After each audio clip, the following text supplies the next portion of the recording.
திருவள்ளுவரின் வழியில் வாழ்ந்து வாழ்வின் உன்னத நிலையினை அடைய திருக்குறளோடு நாம் இன்னும் இந்த நிகழ்விலே இணைந்திருக்கின்ற உங்கள் அனைவருக்கும் முதற்கண் வணக்கம். குறள் எண் 740, அதிகாரம் நாடு. 1942 பிறந்த கடாபி 1963 ஆண்டில் வரலாற்றினை படிக்க லிபியா பல்கலைக்கழகத்தில் சேர்ந்தார். ஆனால் அவரது மனது இராணுவத்தில் சேர ஆசை கொண்டது. எனவே அங்கிருந்து வெளியேறி ராயல் மிலிட்டரி அகாடமியில் சேர்ந்தார். லிபியாவின் சர்வாதிகாரி என அழைக்கப்பட்ட கடாபி 1969 ஆண்டு இரத்தமில்லா இராணுவ கிளர்ச்சி மூலம் ஆட்சியை பிடித்தார். அப்போது அவர் அனைவராலும் லிபியாவின் மீட்பராக பார்க்கப்பட்டார். பெட்ரோல் வளம் அதிகம் உள்ள இவரது நாட்டில் எரிபொருள் விலையை அதிகரித்து லிபியாவின் வருவாயை அதிகரித்தார். எரிபொருள் ஏற்றுமதியை அதிகரித்ததால் லிபியாவின் வாழ்க்கை தரம் ஆப்பிரிக்க நாடுகளுடன் ஒப்பிடுகையில் மிக அதிக அளவு உயர்ந்தது. ஆனால் கடாபி ஆட்சியின் வருமானத்தின் பெரும்பகுதியை கடாபியின் உறவினர்களே கைப்பற்றிக் கொண்டனர். மேலும் அவரது ஆட்சியில் அரசியல் கட்சிகள் எதையுமே அவரது நாட்டிற்குள் அனுமதிக்கவில்லை.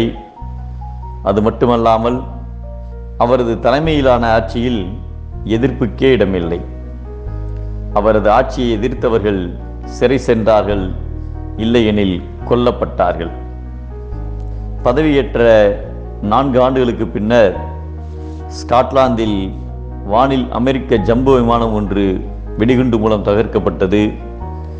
அதில் 270 பேர் கொல்லப்பட்டனர். இந்த சம்பவத்தை தொடர்ந்து சர்வதேச அரங்கில் கடாபியின் நடவடிக்கை மீது அனைவரும் அதிருப்தி அடைந்தனர். மேலும் உலக அரசியல் மாற்றங்களுக்கு ஏற்றவாறு சாதகமான மாற்றங்களை அவர் தனது உள்நாட்டு அரசியலில் முன்னெடுக்கவில்லை. விளைவு வட ஆப்பிரிக்க பிராந்தியத்திலும் அரபுலக நாடுகளிலும் சீர்திருத்த கோரிக்கைகளின் தாக்கம் லிபியாவில் வலுவடைந்தது. எனவே அந்த எதிர்ப்புகளை கடாபியால் எதிர்கொள்ள முடியவில்லை. அதனைத் தொடர்ந்து அவரது ஆட்சிக்கு எதிரான போராட்டங்களை இரும்புக்கரம் கொண்டு அடக்க முயன்றார் கடாபி. ஆட்சியில் இருந்து விரட்டியடிக்கப்பட்டு சொந்த ஊரிலே தஞ்சம் புகுந்தார். இறுதியில் அங்கேயே 2011 ஆண்டு அக்டோபர் 20 கொல்லப்பட்டார்.